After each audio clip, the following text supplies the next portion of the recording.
Olá, gente, tudo bem? Estou fazendo esse vídeo agora para a gente fazer a nossa correção dos exercícios que eu deixei na semana passada. Na verdade, eu vou fazer para vocês dois vídeos, para ficar mais fácil, para não ficar um vídeo muito grande. Então, esse primeiro vídeo que eu vou fazer agora, tenta adivinhar de qual matéria que a gente vai fazer, né? Vai ser sobre a matéria, então, do crescente fértil. Vou fazer a correção dos exercícios aí sobre Mesopotâmia e Egito e vou colocar também um vídeo sobre a correção dos exercícios sobre Grécia, beleza? Então vamos lá, vamos começar sobre essa matéria aí do Egito e da Mesopotâmia. Vamos começar na página 30, tá? Do livro didático de vocês. Acompanhe aí para vocês verem se vocês responderam certo, tá? Observe o mapa. E aí tem um mapa exatamente mostrando a região do crescente fértil. Agora responda as seguintes perguntas. A.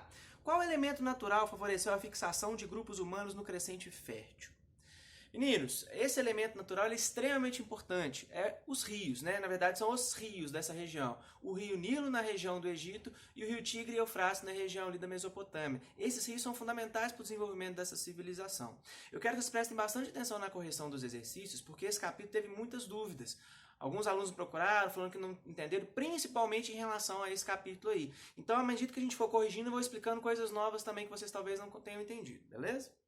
Vamos para B aí, então, ó. Quais rios contam no mapa? Exatamente esses três que eu falei para vocês, né? O Nilo, o Tigre e o Eufrates, tá? O Nilo no Egito e os outros dois na região da Mesopotâmia. A região representada no mapa é chamada de crescente fértil. Por que o local recebeu esse nome? Já expliquei para vocês no outro vídeo, inclusive nos slides também que eu coloquei para vocês, né? Essa região vai receber esse nome porque a gente traça um desenho aí, ela parece uma lua crescente, né? Por isso que ela é chamada de crescente e fértil, porque a região próxima aos rios ela vai ficar extremamente fértil aí para agricultura e criação de animais. Na atualidade, que países estão localizados nessa região? A gente tem vários países aí, a gente pode dar alguns exemplos para vocês, né? Egito, Iraque, Kuwait, Afeganistão, enfim, a gente vai ter um monte de países aí que vão fazer parte dessa região aí, tá? Vou mostrar para vocês aqui as respostas para quem caso tenha alguma dúvida, beleza?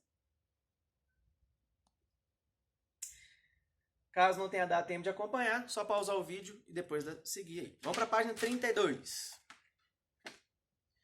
Tem um documento aí falando sobre a função do escriba. Eu não vou ler o documento aqui não, porque vocês já leram, né? E para a gente ganhar tempo não ficar um vídeo muito grande também, muito cansativo. Agora responda as seguintes questões. De acordo com o texto, qual que era o melhor trabalho no Egito Antigo? De acordo com o texto, gente, o melhor trabalho era exatamente o dos escribas, né? Em que consistia esse trabalho? O texto vai dizer para a gente que a função dos escribas é exatamente descrever aquilo que acontece na sociedade. Por exemplo, quanto que está a arrecadação de grãos, de impostos. Então, são os escribas que vão escrever e deixar detalhado isso para que as pessoas tomem nota, tá bom? C. Qual que era a vantagem desse trabalho? Para os escribas era maravilhoso. Eles não tinham, por exemplo, que fazer esforço físico, não tinham que participar da agricultura, não tinham que ir para a guerra. Eram bem vistos na sociedade, era uma função importante. Então, ser escriba nesse momento era uma função extremamente importante. Qual que era o pior trabalho no Egito Antigo de acordo com o texto? De acordo com o texto, gente, o pior trabalho é aquele trabalho braçal, que é o trabalho que quem vai fazer nesse momento é exatamente o camponês, né? Que além de desenvolver ali a questão da agricultura, em determinados momentos do ano também vai ter que participar da construção das obras públicas do Egito. Exemplo aí, a gente vai ter as pirâmides, tão famosas pirâmides, beleza? Acompanhe então também as respostas da página aí, por favor.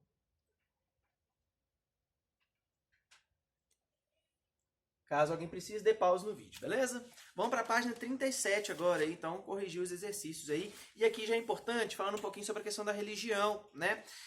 Algumas pessoas tiveram dúvida também com relação a isso, então acompanha aí, ó. Vamos analisar a formação de algumas palavras, né? Isso aí de acordo com, baseado no que estava o texto anterior sobre religião. A. Quando um líder político é considerado também um deus, seu governo recebe o nome de teocracia. Teo significa Deus, cracia se refere a governo. Sendo assim, se unirmos ambos, podemos afirmar que teocracia significa governo de Deus. Sabendo disso, responda. As civilizações estudadas eram teocracias? Por quê? Meninos, pergunta fantástica, extremamente importante, né? Então, o governo teocrático é aquele governo onde os deuses têm uma importância muito grande. Isso vai acontecer tanto no Egito quanto na Mesopotâmia. Tem uma diferença entre eles, tá? Os dois são teocráticos, então a resposta sim, eles são teocráticos. Os egípcios acreditavam que o faraó ele era a reencarnação de um próprio Deus, enquanto os mesopotâmicos acreditavam que o seu governante, o rei, ele era designado diretamente por Deus para estar ali naquele momento. Então são duas sociedades teocráticas, beleza? B. A palavra antroposomorfista é resultado da junção de antropo, que se refere a ser humano, com zoo, referente a animal, e morfista, referente à forma. A qual característica da religiosidade egípcia essa palavra faz referência? Essa palavra é uma palavra difícil, né? Antroposomorfismo, mas ela vai fazer referência exatamente à forma dos deuses, né? Os deuses egípcios, eles são, então, metade humanos e metade animais, beleza? Pessoal, então eu estou mostrando para vocês aí a correção dessa página, né? Caso alguém necessite, só dá pause aí e ficar mais um tempinho para correção, beleza? Vamos para a próxima página, então, aí, para a gente corrigir mais exercícios, da página 39. Vamos lá. A página 39, ela, na verdade, ela começa na 38, né, interpretando documentos. Esse aqui eu vou ler só porque a gente precisa pontuar um pouquinho melhor, ó, presta atenção. Leia alguns artigos do Código de Hammurabi. Ah, se alguém fizer uma acusação a outrem e o acusado for ao rio e pular nesse rio, se ele afundar, seu acusador deverá tomar posse da casa do culpado. E se ele escapar sem ferimentos, o acusado não será culpado. Então aquele que fez a acusação deverá ser condenado à morte. Enquanto que aquele que pulou no rio deve tomar posse da casa que pertencia a seu acusador. B. Se alguém trouxer uma acusação de um crime frente aos anciões e este alguém não trouxer provas, se for pena capital, este alguém deverá ser condenado à morte. C. Se alguém roubar gado ou ovelhas, ou uma cabra, ou asno, ou porco, se esse animal pertencer a um deus ou à corte, o ladrão deverá pagar 30 vezes o valor do furto. Se tais bens pertencerem a um homem libertado, que serve ao rei, esse alguém deverá pagar 10 vezes o valor do furto. E se o ladrão não tiver com o que pagar seu furto, então ele deverá ser condenado à morte. Aqui é legal dizer para você, gente, que o Código de Hammurabi foi o primeiro código de leis escritos que a gente vai ter consciência aí que vai ser lançado na humanidade, né? E ele vai lançar algumas leis extremamente importantes sobre situações que aconteciam naquela sociedade da Mesopotâmia, que estão descritas exatamente nesse texto que eu passei para você, né? Vamos lá. Identifique as leis citadas A, B ou C, de acordo com as interpretações a seguir. O Código de Hammurabi pertencia a um acusado provar que não era culpado. Isso aí, gente, então foi falado no artigo A, tá? Segundo, o Código de Hammurabi determinava que é necessário provar a culpa do acusado. Isso mostra no artigo B, beleza? Existia punição para o crime de perjúrio. Isso é, para aquele indivíduo que dava um falso testemunho. E aí a gente tem dois artigos que falam sobre isso, o A e o B, beleza? Então vocês podem colocar os dois, devem colocar os dois. Existia diferença de punição dependendo do status social do indivíduo condenado. E isso fica muito claro na C, dizendo aí que se ele vai roubar de um deus, a punição é uma, se ele vai roubar de uma pessoa normal é outra. Então a resposta é C. Então ficou assim, A e B e C, beleza? Para vocês acompanharem também a resposta dessa atividade aí. Joia? Vamos para o livro de atividades agora. Para a gente corrigir a página 15 até a 19, aí, referente a esse capítulo 3 também, tá? Vamos lá, página 15. Por que os rios eram fundamentais para o desenvolvimento dos povos que viviam na região do Crescente Fértil? Gente, eu lembro que eu expliquei isso para vocês no outro vídeo, e é importante saber. Olha só, os rios eles têm períodos de cheia. O rio Nilo ele é mais regular, o rio Tigre e Eufrates nem tanto, né? O que vai acontecer? A gente vai ter nesse momento, então, aí, ó, os rios eles vão encher e transbordar a margem ao seu redor. Essa margem vai ficar extremamente fértil, vai ajudar bastante, então, nesse processo aí de produção agrícola, tá? Então, por isso que os rios são fundamentais.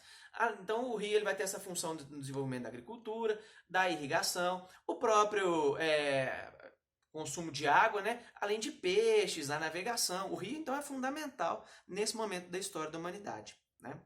Vamos para a questão número 2. Preencha as lacunas com as informações a respeito da região da Mesopotâmia. O nome Mesopotâmia foi criada pelos gregos e significa região entre rios, uma vez que a região se localiza entre os rios Tigre e Eufrates. Beleza? Então essa é a resposta da 2. Gregos, região entre rios, Tigre e Eufrates.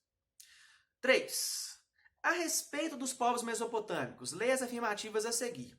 Os países que se localizam atualmente na região da antiga Mesopotâmia são o Egito e a Arábia Saudita.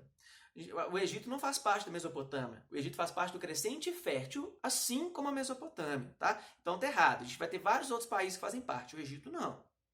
Segundo, as cheias dos principais rios da região mesopotâmica eram regulares, o que permitia aos povos prever os períodos das enchentes. Errado. O rio Nilo ele vai ter cheias regulares, eles vão saber quando isso vai acontecer. O Tigre e o Eufrates, infelizmente, não. Eles vão ter cheias, mas eles não sabem quando isso vai acontecer. Ele não é regular, não. Terceiro, os sumérios foram os primeiros povos a habitar a região. Certinho. Os sumérios vão habitar, seus primeiros habitantes da região da Mesopotâmia. Beleza? Então a resposta correta dá 3, letra D de dado. Tá? 4. A respeito dos povos do crescente fértil, assinale V para verdadeira e F para falso. Primeiro, com base na observação dos fenômenos celestes, os mesopotâmicos criaram um calendário lunar. Isso mesmo, o calendário deles era lunar, então essa é verdadeira. Segundo, a principal matéria-prima utilizada nas construções egípcias era a madeira, uma vez que havia uma grande quantidade de árvores na região. Errado. A gente não vai ter muitas árvores na região do Egito não, gente. Isso está completamente errado. Terceira, canais de irrigação, diques e barragens foram construídos para controlar e aproveitar da melhor forma as cheias dos rios da região. Certíssimo, eles vão aproveitar os rios das melhores maneiras fazendo isso aí. Então essa é verdadeira. Ficou então V, F, V. Tá? 5. Assinale a alternativa que corresponde aos povos que habitaram a Mesopotâmia. A. Gregos e romanos. Nada a ver. Errado. B. Egípcios e fenícios. Egípcios não fazem parte da Mesopotâmia. Já falamos sobre isso. C. Assírios e babilônicos. A resposta corretíssima é a C. Vamos ver a D que ele está falando. Indianos e chineses também não fazem parte da Mesopotâmia. Então a 5 é C de casa. Tá, gente? Vamos para 6. O Código de Hammurabi foi criado por volta de 1700 a.C. pelos povos babilônicos. A respeito dele, responda as questões a seguir. A. O que era o Código de Hammurabi? O Código de Hammurabi, gente, era um conjunto de leis estabelecidos naquela sociedade para regular sobre os crimes que aconteciam ali, né? Então vocês vão ter que falar um pouquinho sobre essa questão, tá? Lembrando que é uma sociedade teocrática, então as próprias leis têm ligação também com aquilo que os deuses determinam, tá? Acompanhem as respostas, então, por favor. Beleza? Vamos para a próxima página, então, página 16. O que significa dizer que o Código de Hammurabi tem como princípio o Código de Talião? O Código de Talião também é conhecido como o Código do olho por olho, dente por dente. Ou seja, o Código de Hammurabi, gente, ele estipulava que a punição ela estava muito ligada com um tipo de crime, né? A gente viu isso na correção do capítulo do livro didático ali, né? Então, o tipo de punição está muito ligado com o crime. Se você roubou, você vai ter que pagar isso mais vezes. Se você matou, infelizmente a punição é a morte também. Então, a punição está de acordo com o crime que está acontecendo, tá? Número 7. Analise a seguir trechos do Código de Hammurabi criado por volta de 1700 a.C. Vou pular essa parte aqui, porque a gente já falou algumas coisas sobre o Código de Hammurabi mais cedo. Agora leia alguns artigos do Código Penal Brasileiro publicado em 1940, esse que eu vou ler que é importante. Ó. Artigo 121, matar alguém. Pena, reclusão de 6 a 20 anos. Artigo 256. Causar desabamento ou desmoronamento, expondo a perigo a vida, a integridade física ou patrimônio de outrem. Pena, reclusão de 1 a 4 anos e multa. De acordo com as leis do Código de Hammurabi, qual a relação entre o crime cometido e a punição para ele? Gente, o Código de Hammurabi, então, vai estabelecer uma relação de igualdade. A punição vai ser igual ao crime cometido, beleza? Então, a punição está no mesmo nível da agressão. B. Que diferença pode ser observada entre as punições previstas pelo Código de Hammurabi e as previstas pelo Código Civil Brasileiro, Código Penal Brasileiro para o mesmo crime? Então a diferença é gritante. Enquanto lá o Código de Hammurabi a punição era igual, a punição no Código Civil Brasileiro é diferente. Por quê? Porque aqui a gente vai ter punição geralmente de prisão e de pagamento de multa. Então, o crime pode ser pesado, como por exemplo a morte, mas na nossa sociedade hoje em dia a gente não mata a pessoa por causa disso. Ela vai ficar presa e pode pagar multa, por exemplo, e ter outras punições. Beleza? Então, vou levantar aqui a página para vocês verem a correção dessa página aí, rapidinho. Joia. Vamos para a próxima página, a página 17. Observe a imagem a seguir. Assinale as alternativas que correspondem corretamente à imagem. E aí a gente vai ter duas alternativas corretas, viu, gente? Porque são as alternativas. Primeira, letra A. Essa imagem representa o poder teocrático dos mesopotâmicos, em que o rei era chefe político e religioso. Certíssimo. O rei, então, na Mesopotâmia, ele vai ter essa função aí, né? Ele é um responsável direto de Deus, dos deuses ali, né? Um representante direto. B. Essa imagem representa a religião mesopotâmica, uma vez que o governante era considerado um deus vivo. Errado. Falei para vocês hoje já. No Egito, sim, o comandante ele é como se fosse uma reencarnação de um deus vivo. Na Mesopotâmia, não. Tá? Na Mesopotâmia, ele é só um enviado de Deus, direto. C. Os mesopotâmicos acreditavam em um único deus, chamado de Shamash, cuja representação pode ser observada direita na imagem. Completamente errado. Gente, tanto na Mesopotâmia quanto no Egito, eles são politeístas. Tel vem de Deus, então teísta, relacionado a Deus, e poli, vários. Nesses dois locais, eles acreditavam em vários deuses, não somente em um. Então, esta é errada.